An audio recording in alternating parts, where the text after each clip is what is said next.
Assalamualaikum warahmatullahi wabarakatuh. Salam sejahtera buat kita semua.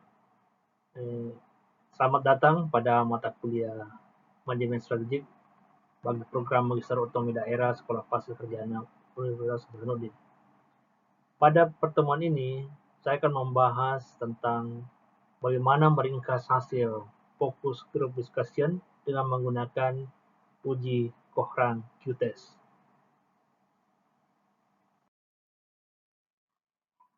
Sering sekali dalam penyusunan SWOT atau Strength, Weakness, Opportunities, and Threats Analysis, sering sekali kita menggunakan focus group discussion atau brainstorming untuk merumuskan atribut-atribut dalam SWOT tersebut. Masalahnya, jika kita menggunakan FGD atau brainstorming, atribut yang masuk itu kadang terlalu banyak. Dan mungkin ide-ide aneh yang bahkan juga tidak masuk akal. Untuk itu, kita memerlukan metode iterasi yang merupakan sebuah proses statistik.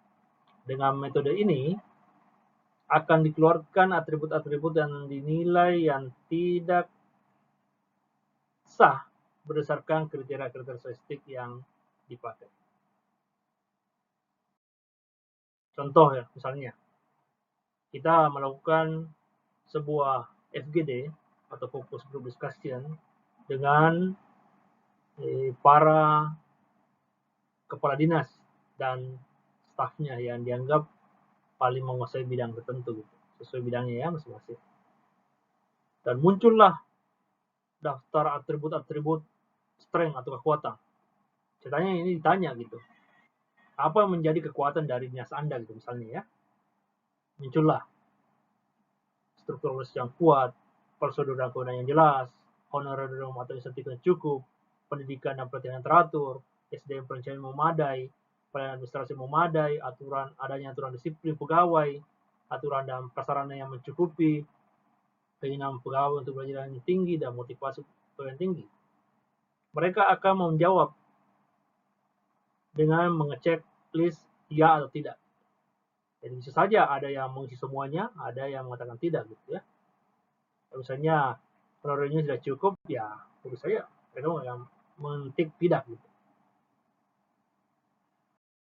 Nah, berdasarkan hasil itu, kita merekapitulasi bahwa yang menjawab ya ada 20, untuk masing-masing kita lihat bahwa pertanyaan-pertanyaan ada yang menjawab ya, ada yang tidak ya. Kita kelihatan bahwa malah ada yang semua menjawab, misalnya pelayanan administrasi memadai, semua menganggap bahwa merupakan kekuatan mereka gitu ya. Nah, untuk itu kita akan melakukan prosedur uji Cochrane. Jadi kita memiliki hipotesis yang diuji. Kita ingin bahwa semua atribut yang diuji memiliki proporsi jawaban yang berbeda sebetulnya. Jadi makanya hipotesis 0 itu selalu menolak. Semua atribut yang diuji memiliki proporsi jawaban yang sama. Sedangkan H1 adalah atribut yang diuji dalam ini memiliki proporsi jawaban yang berbeda. Kita ingin menolak H0 dan menerima H1. Kita melakukan dengan yang pertama gitu ya. Kita kumpulkan semua jawaban ya. Tadi dari slide sebelumnya kita sudah lihat bahwa yang ada menjawab masing-masing atribut-atribut ini yang 1 sampai 10 ini ada yang menjawab 20, 14, 17, 18, 16, 20, 12, 18, 5, dan 18 gitu ya. Yang pertama kita masukkan dalam file dalam aplikasi SPSS ya. Masing-masing pertanyaan itu dinyatakan sebagai variabel. Yang 1 sampai 10 merupakan variabel.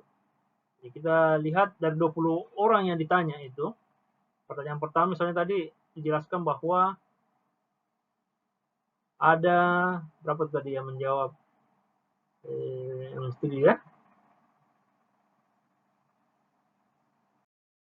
Nah, terus kita lakukan uji dengan menggunakan namanya parametric test atau legacy dialogues, K related samples. Kita klik nomor parametric test, baru pilih legacy dialogues, dan kita akan memilih related sample gitu ya.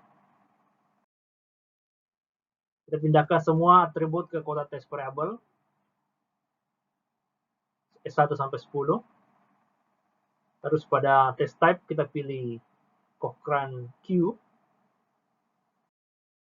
Dan kita klik OK. Muncullah hasilnya seperti ini gitu. Kita lihat hasilnya, kita baca test statistik.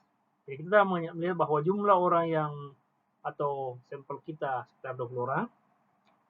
Cochrane Q-test-nya 54,947. Degree of freedom 9, dan dia signifikan pada 0,00 yang jauh di bawah 0,5. Karena signifikan masih 00, berarti H0 itu masih ditolak gitu ya. Artinya belum ada kesamaan, masih berbeda-beda gitu. Jadi kita akan melakukan pengujian kedua kali dengan membuang atribut yang memiliki proporsi jawaban yang paling kecil. Nah, ini keinginan pegawai untuk belajar yang tinggi gitu ya. Kita uji kembali. Pada kali ini kita mengeluarkan S9 gitu. Jadi cuma S1, S2, S3, S4, S5, S6, S7, S8, dan S10. Jadi tinggal 9. Kita running ulang, kembali hasilnya kita lihat bahwa ternyata signifikansinya masih di bawah 0,5. Artinya H0-nya masih ditolak ya. Belum cukup bukti untuk menyatakan bahwa kemungkinan jawabannya sama untuk setiap atribut tersebut.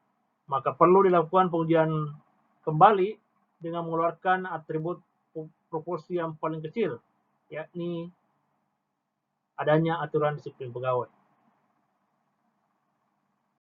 Kita running kembali, keluarkan S7, kita OK-kan.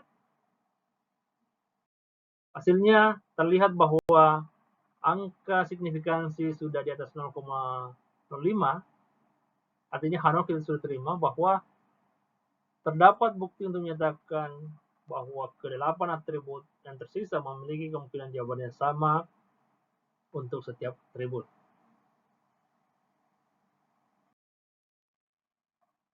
Jadi dengan demikian, atribut yang kita pakai untuk pada misalnya kekuatan pada dinas yang kita lakukan analisis SWOT adalah struktur organisasi yang kuat, prosedur dan kewenangan yang jelas, honorarium insentif yang cukup, pendidikan dan pelatihan yang teratur, sumber daya manusia perencanaan memadai, pelayanan administrasi yang memadai, sarana prasarana yang mencukupi, dan motivasi pegawai yang tinggi.